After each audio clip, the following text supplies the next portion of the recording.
não foram cristãos que crucificaram Jesus, e sem compaixão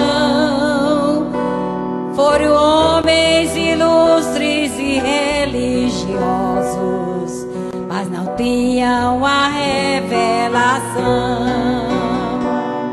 Essa história ainda se repete no mundo chamado cristão.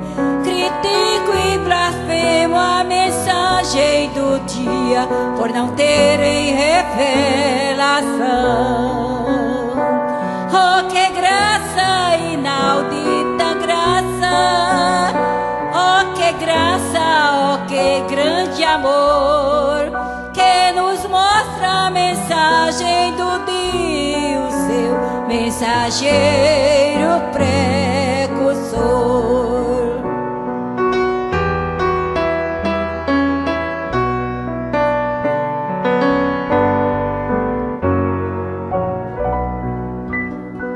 A fé para o rápido está nas mensagens.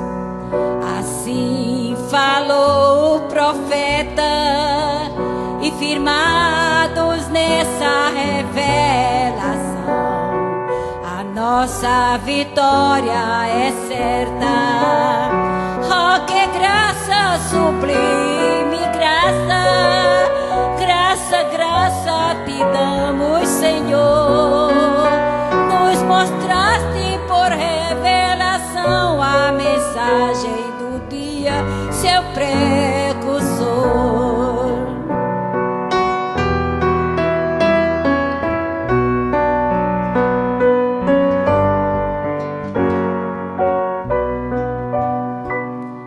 As escrituras estão se cumprindo, é a luz do entardecer, e sempre que Deus envia um mensageiro, há sempre um povo pra crer. Oh, que graça suprema, soberana graça, Senhor, por fazer parte de um povo que crê na mensagem do dia, seu precursor. Oh, que graça, graça soberana, soberana graça, Senhor, por fazer parte de um povo que crê na mensagem do dia e no seu precursor.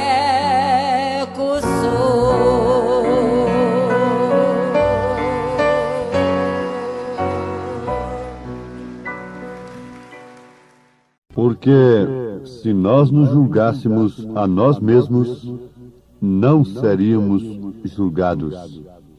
Mas quando somos julgados, somos repreendidos pelo Senhor para não sermos condenados com o mundo. Ouvintes amados, o auto-julgamento tem levado no passado e mesmo no presente muitas pessoas à salvação. Nas Escrituras nós temos vários exemplos, como seja o caso daquele publicano pecador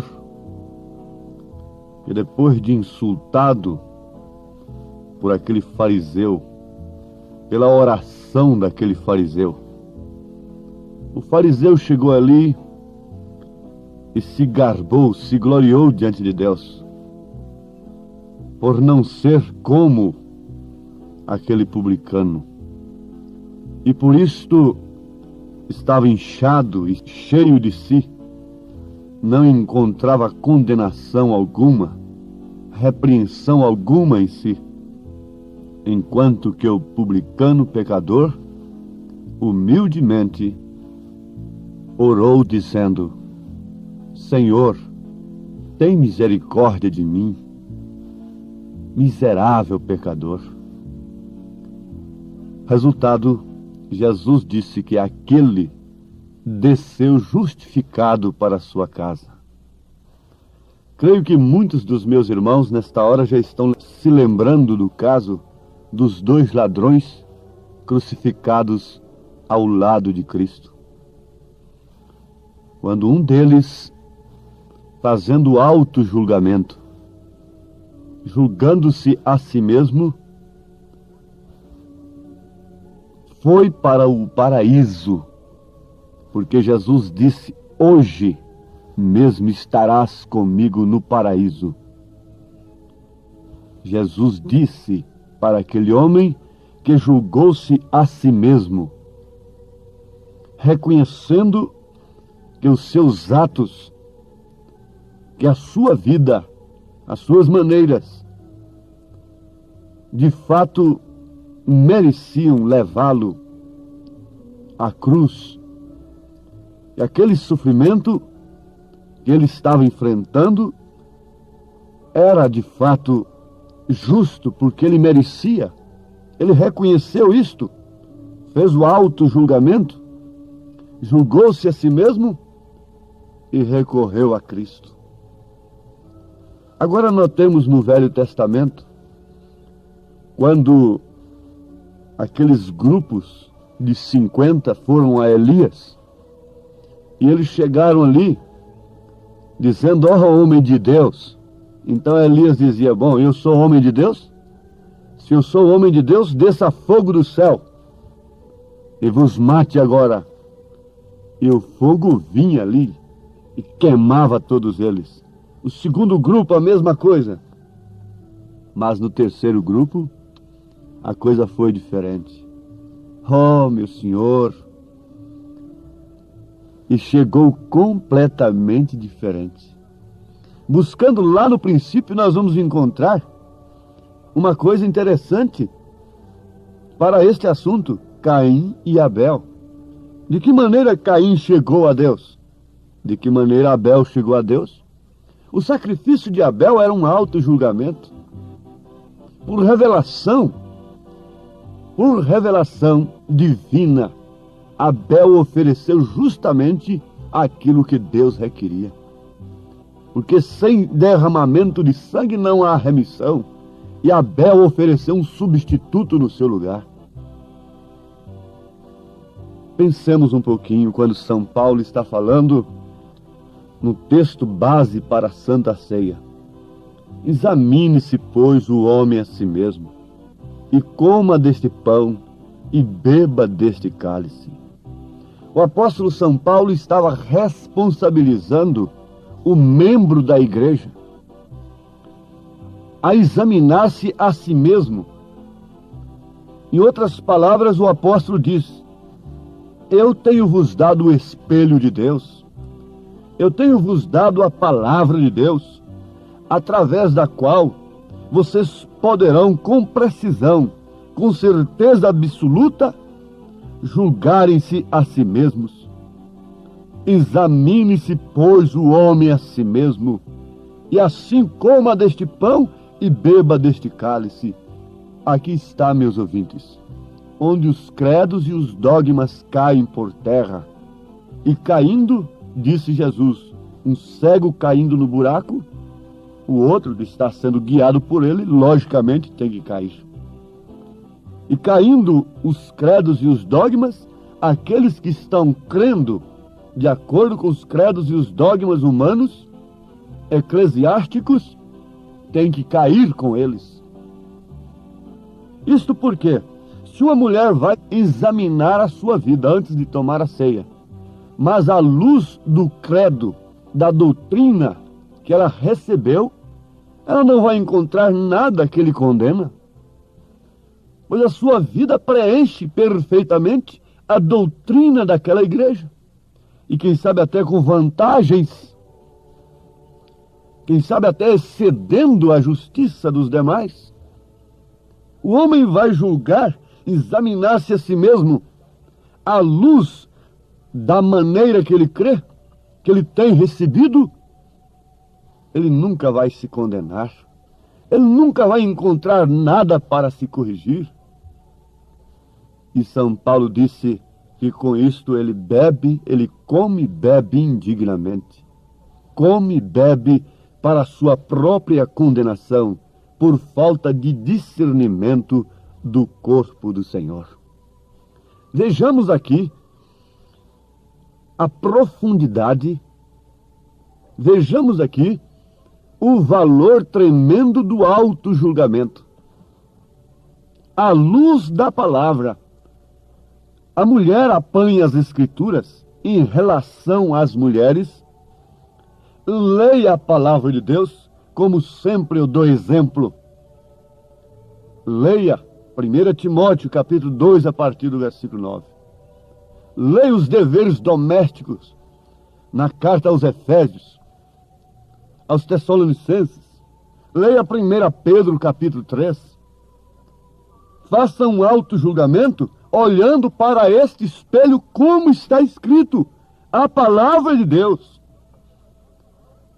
Aí então você vai ter um auto-julgamento, julgar-se a si mesmo de uma maneira tal que você possa ficar descansada, confiada no Senhor, porque você está recebendo o julgamento da palavra de Deus.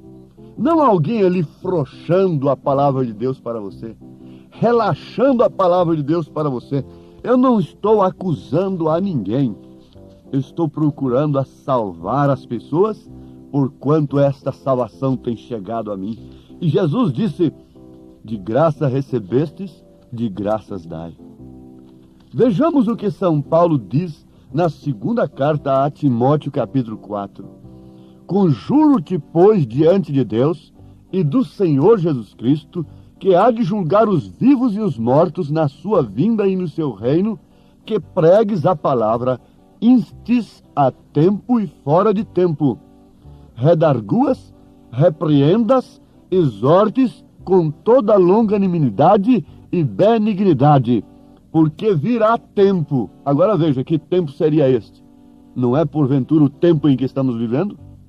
Porque virá tempo em que não sofrerão a sã doutrina, mas, tendo comichão nos ouvidos, amontoarão para si doutores, conforme as suas próprias concupiscências, e desviarão os ouvidos da verdade, voltando às fábulas.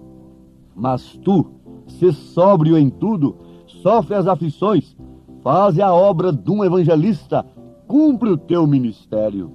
Veja, porque virá tempo em que não sofrerão a sã doutrina, não sofrerão o julgamento que deve começar dentro da casa de Deus, conforme está escrito em 1 Pedro, capítulo 4, versículo 17.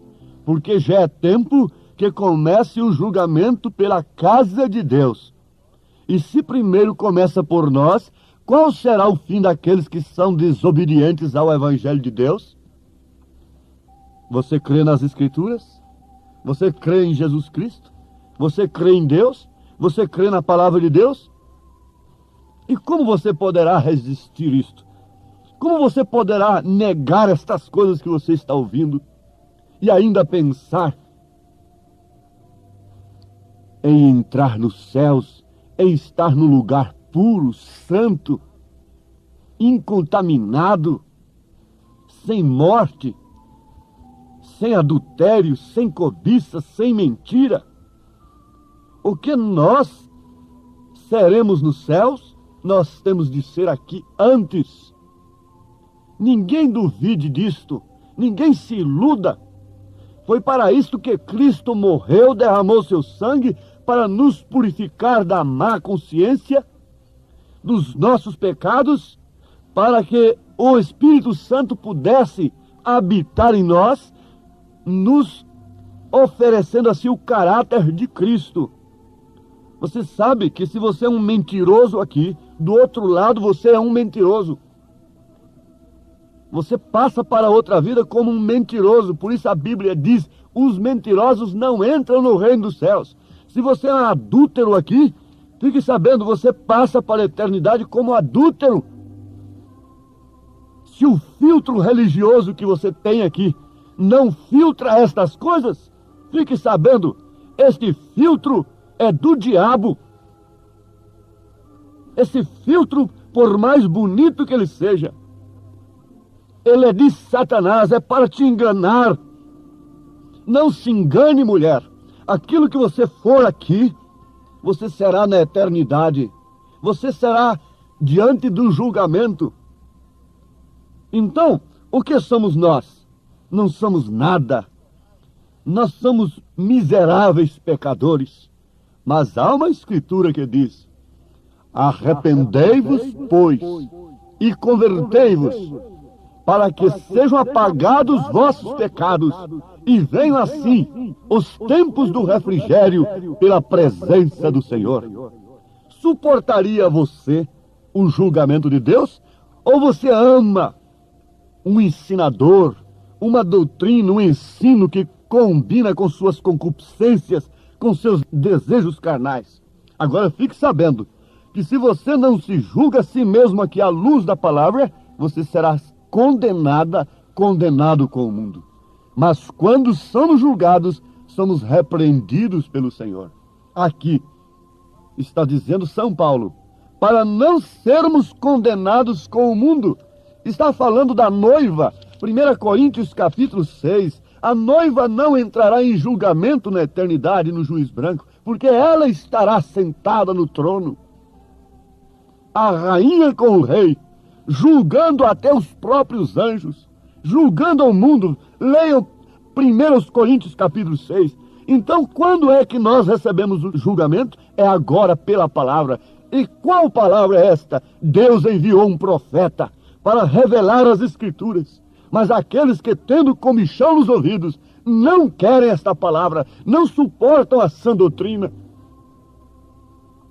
Espero que eu não esteja falando a pessoas que estejam com seus ouvidos tão cheios de comichões, a ponto de rejeitarem tão grande verdade, porque as Escrituras nos interrogam nesse instante. O Espírito Santo nos interroga nesse instante. Como escaparemos nós se não atentarmos para uma tão grande salvação? Se não atentarmos diligentemente para aquilo que temos ouvido e aprendido de quem? Dos apóstolos, de Jesus Cristo, dos profetas. A fé da verdadeira igreja está edificada sobre o fundamento dos apóstolos e dos profetas. A Bíblia diz em Efésios capítulo 2, versículo 20, ela não está edificada sobre Pedro, humanamente falando.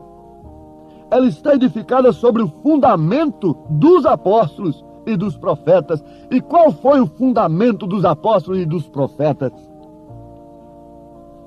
Qual foi? Foi o assim diz o Senhor? Foi as Escrituras? Comece lá do princípio e veja qual foi o fundamento de Moisés. Qual foi o fundamento de Noé? Qual foi o fundamento de Elias? E de todos os profetas? Qual foi o fundamento dos apóstolos? Esta é a revelação. E a igreja que está edificada sobre este fundamento, esta é aquela que as portas do inferno não prevalecerão contra ela. E a igreja é você. Por que você está sendo vencido por tudo que aparece no mundo? Não há rejeição, não há condenação em si, porque você analisa a sua vida através de um evangelho mesclado, de um sal insípido, então aquilo não arde na sua ferida. Põe um sal insípido numa ferida, num corte para ver, não acontece nada, mas põe um sal verdadeiro numa ferida, num corte, para ver o que acontece. Põe esta mensagem do profeta nas igrejas, para ver o que acontece.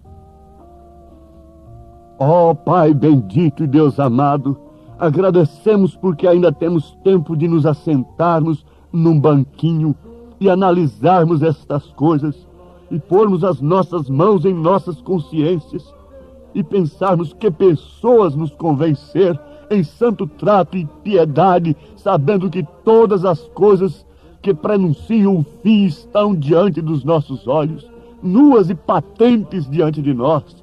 Meu Deus, sacode a cada alma nesse instante, sacode a cada coração nesse instante, com aquele alarido de Deus, que é a mensagem do dia. Desperta, tu que dormes, levanta-te dentre os mortos, e Cristo te esclarecerá, em nome de Jesus Cristo. Amém, Senhor. Amém.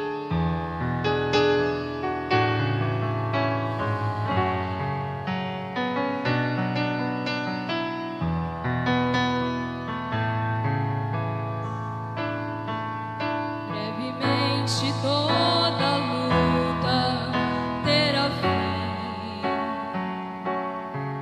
e este povo perseguido vai subir.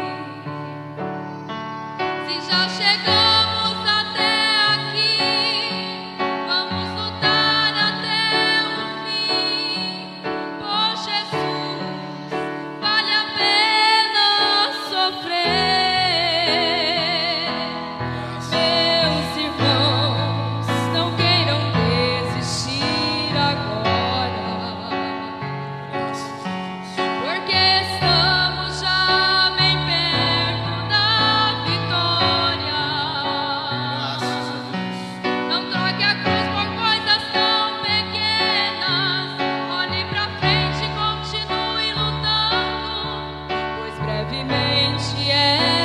Igreja subirá.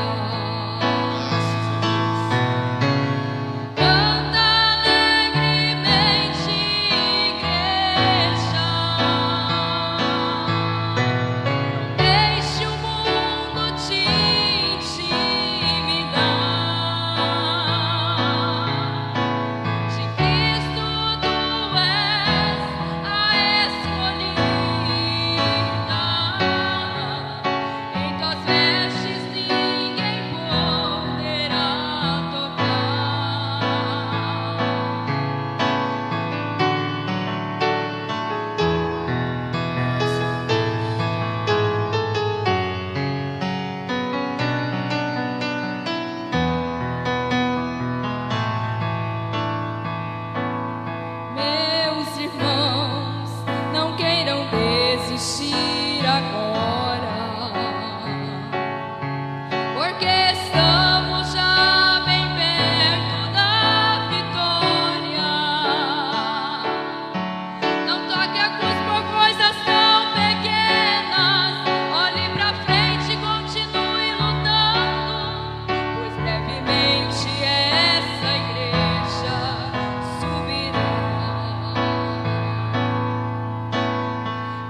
De Cristo tu és a escolhida, em tuas vestes ninguém poderá tocar. Cante alegremente, igreja, não deixe o mundo te intimidar.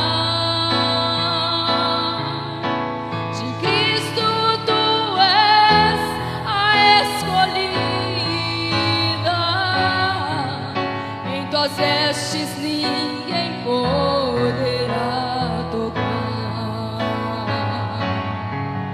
Em tuas vestes